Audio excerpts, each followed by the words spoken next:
कभी कभी चाहे हम कितनी भी कोशिश कर लें खुद को सेफ रखने की, कुछ ऐसा हो जाता है जो हमने कभी सपने में भी नहीं सोचा होता और वो हमें एक बहुत गहरी चोट पहुंचा देता है। ये एक हार्श रियलिटी है कि हम एक ऐसी दुनिया में जी रहे हैं जहां अनजाने खतरे बिना वार्निंग के किसी भी वक्त आ सकते हैं। आज हम बात करेंगे एक ब्यूटीफुल न्यूलीवेड कपल की दर्दनाक कहानी के बारे में जो शेंडोंग प्रोविंस चाइना में रह रहे थे। शाम होने वाली थी जब पुलिस डॉग्स और ऑफिसर्स ने फे काउंटी शेंडोंग में एक घर को घेर लिया। उन्हें एक परेशान ग्रैंड माँ ने बुलाया था जो अपने बेटे और बहू को ढूंढ रही थी जो उस दिन सुबह से गायब थे। स्निफर डॉग्स उन्हें एक छोटी सी केव तक ले जाते हैं जो घर से ज्यादा दूर नहीं थी। जैसे ही वो केव के पास पहुंचे, डॉग्स ने फील्ड्स में खून की बू महसूस की। ऑफिसर्स ब्लड स्टेन्स का पीछा करते हुए केव के एंट्रेंस तक पहुंचते हैं, ये देखने के लिए कि कहीं कोई व्यक्ति केव के अंदर हर्ट तो नहीं है। लेकिन जो नज़ारा वो देखते हैं वो काफी अजीब होता है। केव के अंदर कई सारे कॉर्न स्टॉक्स रखे गए थे, शायद कुछ छुपाने के लिए। जब उन्होंने स्टॉक्स को हटाया, उन्हें एक आदमी और एक औरत की लाश मिली। फैमिली इस खौफनाक खोज से टूट गई। ऑफिसर्स ने बॉडीज को केव से निकाला। फोरेंसिक आइडेंटिफिकेशन से पता चला कि ये वही न्यूलीवेड कपल था जिसे ग्रैंड माँ ढूंढ रही थी। लिहोंग जो वाइफ थी की मौत सफोकेशन से हुई थी और वो 3 महीने की प्रेग्नेंट भी थी। पुलिस को अब्यूज के भी इंडिकेशंस मिले। लिहोंग के हस्बैंड सन गैंग को छाती, सर और टोर्सो में 4 जानलेवा घाव दिए गए थे। उसकी मौत भी सफोकेशन से हुई थी। चलिए थोड़ा रिवाइंड करते हैं ये समझने के लिए कि कैसे ये खोज और खून से भरी कहानी शुरू हुई। 15 मई 2013 की सुबह एक बूढ़ी औरत ली दनियांग अपने किचन में काम कर रही थी। उसकी बहू लिहोंग और बेटा सनगैंग ने अभी अभी शादी की थी और वो एक परफेक्ट कपल थे। उस दिन लियो दनियांग ने अपनी बहू और बेटे को एक टेस्टी होम कुक्ड मील खिलाने के लिए अपने घर बुलाया था। जब खाना रेडी हो गया तो उन्होंने कपल को कॉल किया, लेकिन कोई जवाब नहीं मिला। लियो दनियांग ने इस बारे में ज्यादा नहीं सोचा। उन्होंने थोड़ा वेट किया और फिर से कॉल किया, लेकिन पहली बार की तरह कोई जवाब नहीं मिला। अब लियो दनियांग अपने बेटे और बहू के लिए परेशान होने लगी। 11 बजे के आसपास उन्होंने फिर कपल को कॉल किया, लेकिन इस बार रिस्पॉन्स ना मिलने पर वो थोड़ा गुस्सा हुई। फिर उन्हें लगा कि शायद कपल का फ़ोन स्विच्ड ऑफ या आउट ऑफ सर्विस होगा, लेकिन मन ही मन में लियो दनियांग को किसी अनहोनी का आभास हो रहा था। उन्होंने डिसाइड किया कि वो कपल के घर जाकर देखेंगी, जो कि बस कुछ मीटर्स की दूरी पर था। जब वो वहां पहुंची तो उन्होंने देखा कि कपल के घर का दरवाज़ा हल्का सा खुला हुआ था। वो घर के अंदर जाती हैं और कपल को नाम लेकर बुलाती हैं, लेकिन कोई जवाब नहीं मिलता। वो बेडरूम चेक करती हैं, ये सोचते हुए कि शायद कपल अभी भी सो रहा होगा, लेकिन बेडरूम बिल्कुल खाली था। सब कुछ क्लीन और टाइडी था और देखने से ये भी नहीं लग रहा था कि कपल के बीच कोई झगड़ा हुआ होगा। जब उन्होंने आसपास देखा तो सब कुछ नॉर्मल था, लेकिन लियो दनियांग को ये सब अजीब महसूस हो रहा था। यूजुअली जब वो कपल के घर आती थी तो लिहोंग का पपी हैप्पीली उनका स्वागत करता था, लेकिन आज वो भौंक भी नहीं रहा था। लियो दनियांग पपी को ढूंढने के लिए कोर्ट यार्ड में जाती हैं, लेकिन वहां उन्हें मिलता है बेचारा पपी क्रश्ड और ब्लीडिंग। उनका दिल कांप जाता है और अब वो समझ गई थी कि कुछ बहुत गलत हो गया है। वो पहले खुद को समझाती हैं कि शायद कपल की लड़ाई हो गई होगी। लिहोंग नाराज होकर मायके चली गई होगी और सनगैंग उसके पीछे गया होगा। वो बार बार अपने आप को यकीन दिलाती रही कि सब ठीक होगा, लेकिन वो सब अजीब हालत उस बूढ़ी माँ को परेशान कर रही थी। वो तुरंत पुलिस को कॉल करती है और कपल की मिसिंग रिपोर्ट करती है। पुलिस 10 मिनट में वहां पहुंचती है। इन्वेस्टिगेशन शुरू की जाती है। पुलिस को जल्दी ही समझ आ जाता है कि ये एक सीरियस मैटर है। उन्हें घर के अंदर मैट्रेसेस, पिल्लोज और फ्लोर्स पर ब्लड स्टेन्स मिलते हैं। एक विंडो का सेफ्टी बार भी तोड़ा गया था और उसमें घुसे जाने लायक जगह बनाई गई थी। कपल ने जो सिक्योरिटी कैमरास इंस्टॉल किए थे वो भी इनएक्टिव थे। सब कैमरास के कोड्स कट किए गए थे। डाइनिंग टेबल पर छोड़ा गया खाना ये दिखाता है कि जो भी था उसके पास ये सब कुछ करने के लिए काफी टाइम था। तो कौन थे सन गैंग और ली होंग?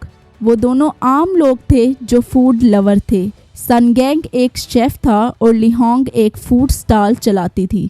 उनकी शादी का डिनर ब्यूटीफुली डिज़ाइन किया गया था और शादी लिनफे काउंटी शेंडोंग में हुई थी।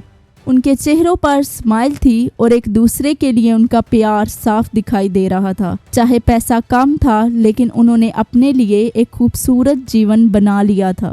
उनका घर एक सुंदर राइस फील्ड के पास था।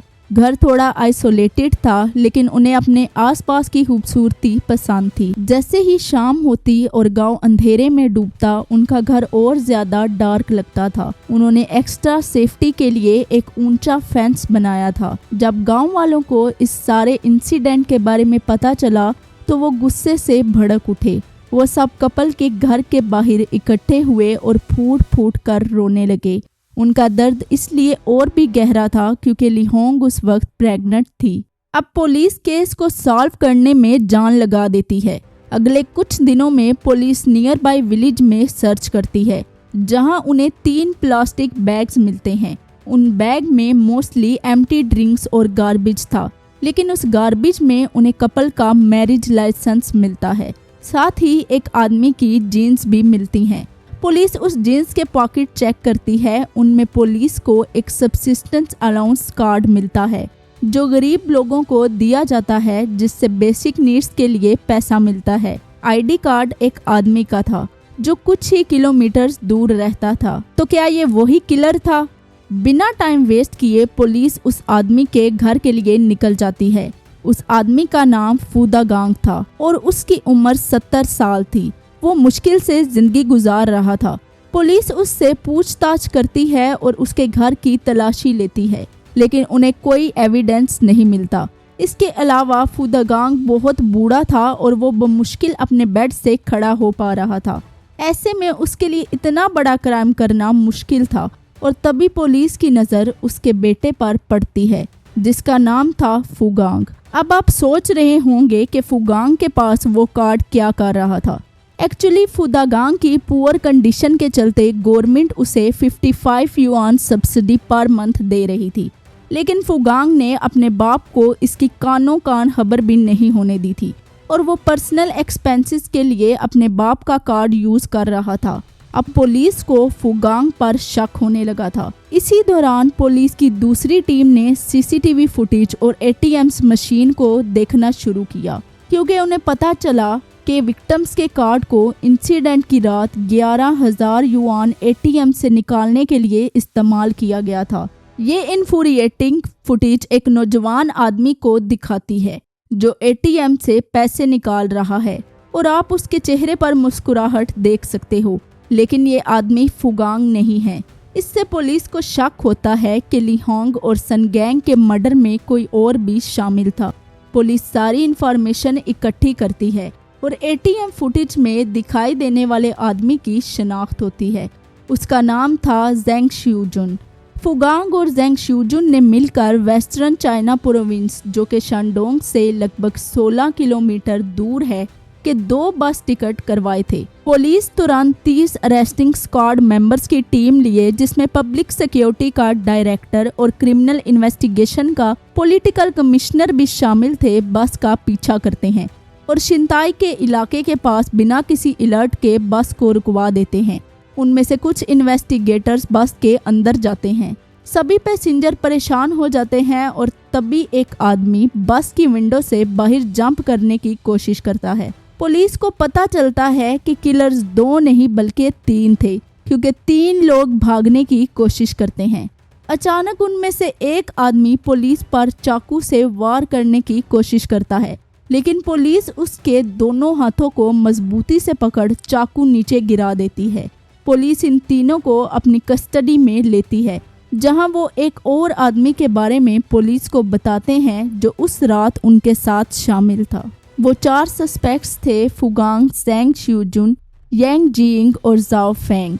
इन सब की उम्र 17 और 26 के दरमियान थी। आप जरूर सोच रहे होंगे कि किस चीज़ ने इन लोगों को इतना घटिया काम करने पर मजबूर किया। जेंग यूजिन पुलिस को बताता है कि वो कुछ हफ्ते पहले सन गैंग और लिहोंग के घर पैसे की लूट मार कर चुका था। चोरी के दौरान उसे लिहोंग की शादी की फोटो दिखाई दी थी और वो उसकी ब्यूटी से मेस्मराइज रह गया था, लेकिन वो कुछ कर नहीं सकता था। बाद में वो ज़ाओ फेंग के बड़े भाई की शादी पर बाकी 3 क्रिमिनल्स से मिला और उन्हें लिहोंग की खूबसूरती के बारे में बताया। उन्होंने अपने घटिया माइंड्स में प्लान बनाया कि पहले वो घर को लूटेंगे और फिर वो लिहोंग के मज़े लेंगे। मार्च 14, 2013 ट्राईसाइकिल पर बैठ शाम के 6 बजे उन्होंने कपल के घर के डिस्टेंस को ऑब्जर्व किया। जब आसपास का एरिया डार्क हो गया तो वो घर के अंदर घुसे। लिहोंग और सन गैंग अभी तक काम से नहीं लौटे थे। उन्होंने कीमती चीज़ों को चुराना शुरू किया, जिसमें नाइफ्स भी थी। वो सीसीटीवी कैमरास को भी डिस्ट्रॉय कर चुके थे। लगभग 1 घंटे बाद उन्हें व्हीकल की आवाज़ आई और वो तुरंत छुप गए। लिहोंग घर में एंटर हुई और उन्होंने इमीडिएटली उस पर अटैक किया। लिहोंग की चीख सुन सन गैंग तुरंत अपनी पत्नी की मदद के लिए भागा, लेकिन उन चारों ने सन गैंग को पीटना शुरू कर दिया और उसे रस्सी से बांध दिया। सन गैंग उनसे भीख मांगता है कि वो उसकी प्रेग्नेंट वाइफ को कुछ न करें।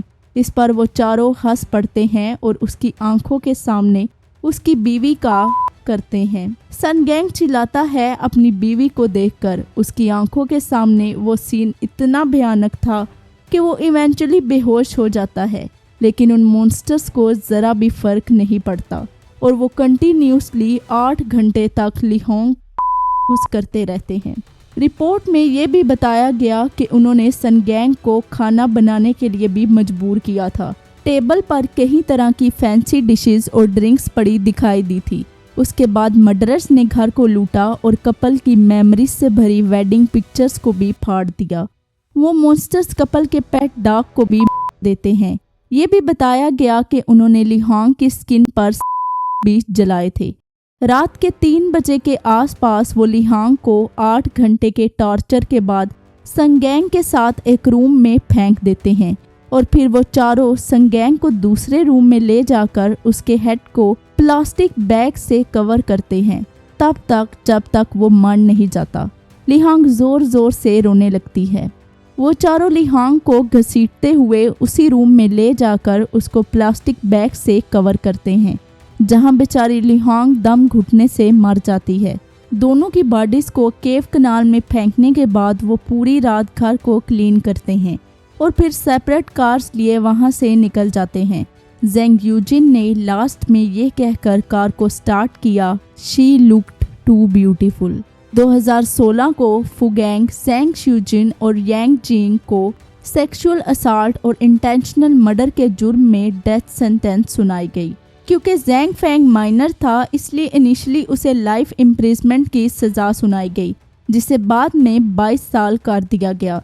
लेकिन 2019 में जेंग फेंग के गुड बिहेवियर के कारण उसे रिलीज कर दिया गया। कई लोगों के लिए ये केस एक रिमाइंडर था कि हमारे आसपास का एनवायरनमेंट कितना इम्पोर्टेंट है। सेफ्टी सिर्फ कैमरास या फेंसेस से नहीं आती, बल्कि सामाजिक जागरूकता और कम्युनिटी की बॉन्डिंग से भी बनती है।